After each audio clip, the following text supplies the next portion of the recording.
दोस्तों, मैं प्रवेश शाक्या स्वागत करता हूं आपका एपिसोड 4 में। दोस्तों, आज मैं आपको एक समझदार बेटे की कहानी बताता हूं। तो दोस्तों, एक 45 साल का बेटा अपने बूढ़े पिता के साथ शाम को घूमने निकला। बेटे ने सोचा, अब घर से बाहर आए ही हैं तो क्यों ना किसी अच्छे रेस्टोरेंट में पिताजी को खाना भी खिला दूं। दोनों बाप और बेटे एक बड़े से अच्छे रेस्टोरेंट में जाते हैं। पिता इतना बूढ़ा है कि बेटा उन्हें हाथ पकड़कर रेस्टोरेंट के अंदर ले जाता है। बाप यह देखकर बहुत खुश होता है कि बेटा उसे उसके सबसे पसंदीदा रेस्टोरेंट में ले आया। किसी वक्त बाप इसी रेस्टोरेंट में अपनी पत्नी को बच्चे के साथ खाना खाने आता था। बाप खुशी से अपने बेटे को बताता है कि यह वही रेस्टोरेंट है जहां मैं तुम्हें और तुम्हारी मां को लेकर आता था। बेटा कहता है कि मुझे याद है पिताजी, इसीलिए मैंने सोचा कि आज इसी रेस्टोरेंट में खाना खाया जाए। बेटा अपने पिता की सबसे पसंदीदा डिश यानी कि शाही पनीर ऑर्डर करता है। दोनों खाना शुरू करते हैं। क्योंकि पिता बहुत बूढ़ा और कमज़ोर है, कुछ खाना उनकी कमीज पैंट पर गिर जाता है। यह देखकर रेस्टोरेंट में बैठे सभी लोग उस बूढ़े को घूरते हैं। सभी सोचते हैं कि इसे भी खाना नहीं आता, लेकिन उस बूढ़े बाप के बेटे को कोई फर्क नहीं पड़ता।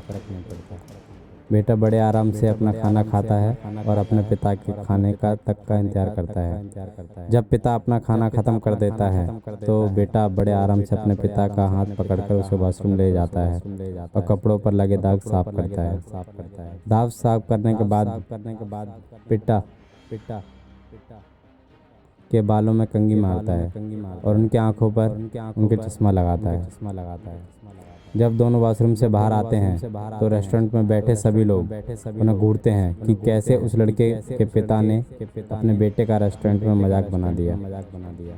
बेटा बिना किसी की परवाह किए बिल देने जाता है। बिल देकर जब वह दोनों रेस्टोरेंट से बाहर जाने लगते हैं तो एक बूढ़ा व्यक्ति उस लड़के की पीठ पर हाथ रखता है और कहता है, सुनो, तुम्हें नहीं लगता कि तुमने इस रेस्टोरेंट में कुछ छोड़ दिया है?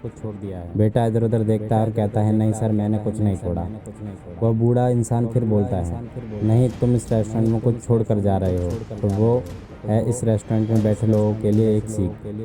बेटा तुम यह बैठे हर एक बेटे के लिए एक सीख छोड़कर जा रहे हो और हर एक पिता के लिए एक उम्मीद। मैंने आज तक ऐसा नहीं देखा कि कोई बेटा अपने पिता को इतने दिल से सेवा करता है। अपने पिता की जैसे ही तुम सेवा कर रहे हो वो देखकर मेरी आंखों में नम हो गई और तुमने मेरे अंदर एक उम्मीद जगाई कि शायद मेरा बेटा भी इसी तरह मेरी सेवा करे। धन्य हैं तुम्हारे माँ बाप जिन्होंने तुम्हारे इतने अच्छे संस्कार दिए। बेटा तुम जिंदगी में खूब तरक्की करो और हमेशा खुश रहो। उस बूढ़े आदमी ने उस बेटे को आशीर्वाद दिया और अपनी जगह पर बैठ गया और यह देखकर उसके बेटे के पिता का सीना गर्व से 5 इंच चौड़ा हो गया।